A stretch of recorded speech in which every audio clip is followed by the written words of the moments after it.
driving quality, curriculum and impact. Yeah, so there's been a huge impetus on the new quality strategy for 24-25. We brought this in earlier on this year and it was active from about August this year. The new quality strategy really has kind of three main strands to it. The first thing that we identified is that we really wanted to improve the collaboration within contracts. And so we brought in a new quality strategy which should enhance the collaboration between our contract leads and our contract QPCs. The quality of education is, I suppose, our Bible really. That is the resource that we use to deliver the knowledge to our learners. In terms of the quality of education, we obviously work with Liam and the quality will work alongside him, reviewing the schemes of work. The vision for the curriculum at Pathways is about being ambitious for every single learner.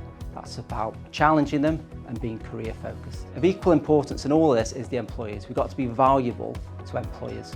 We do that through listening to them. We do that through letting them shape our resources so that they reflect what's happening in the industry. The second thing that came in was our professional standards, which are all centred around observations of teaching and learning. So in terms of professional standards, we've changed the way that we complete the observations of teaching and learning. The professional standards make sure that the teachers, the tutors are delivering effective teaching and learning. It looks at everything, so it's not just a snapshot of that teaching and learning journey. So during that, we will look at obviously the impact of that. Within that term, we reviewed their professional standards and then we asked them, okay, based on the the evidence provided or discussions, we see how these professional standards are meeting on the given ranking or not. The professional standards are brought in by a nationally recognised standard through the Education Training Foundation, and it means that all tutors, regardless of what it is they're delivering within the business, has a national recognised set of criteria to try and aspire to. So from that we are trying to give them the best support. So we have one-to-one with the tutors, or we give them more resources or give them the support wherever there is a weaker area.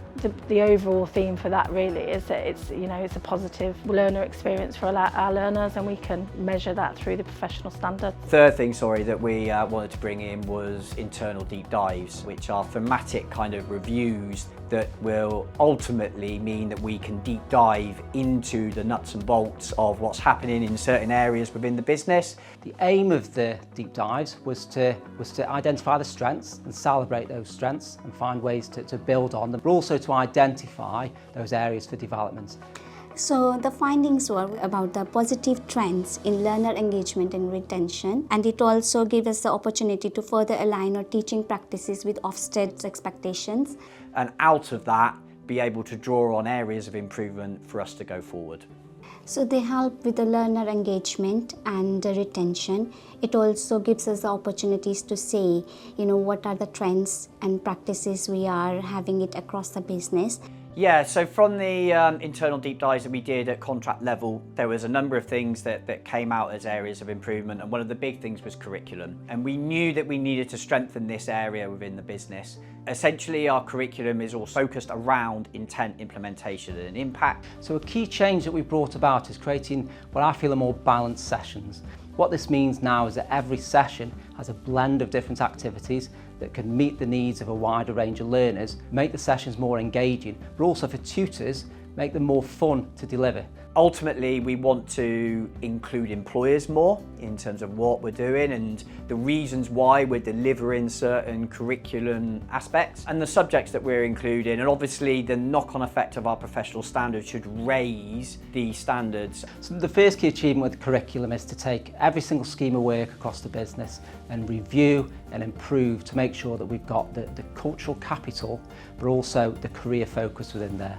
The other thing we want to do is just be a bit more expressive with the types of digital technologies that we're using within our curriculum. So as part of the new quality strategy, we've actually looked at our self-assessment processes, which ultimately then have a knock-on to our quality improvement plans. And what we really wanted to do is have a bit more inclusivity around it. So the new self-assessment process essentially will have and involve all staff. So it's taking on their opinions, really taking that forward. So we have recently changed the national training calendar so it's easily accessible to our tutors. That has all of our internal training, all of our standardisations. The national training calendar is ideal really for CPD. It's an expectation, it's something we will judge to make sure that tutors' knowledge are up to date and again they can support the learners effectively. One of the big things that have come out of our assessment process to date is something we're calling our special teams projects, which essentially are what we call big ticket items, things that we really know will have a huge impact within the business. But also we want to have a self-assessment and quality improvement process at contract level, not just at business. You know, these are exciting times now for Pathway. I think what's really encouraging is that the business has addressed that it needs to make change. And these are all progressive changes, big ticket items, things that we know will have a huge impact on the business moving forward. And the future's bright. Pathway Group, changing lives through skills and work.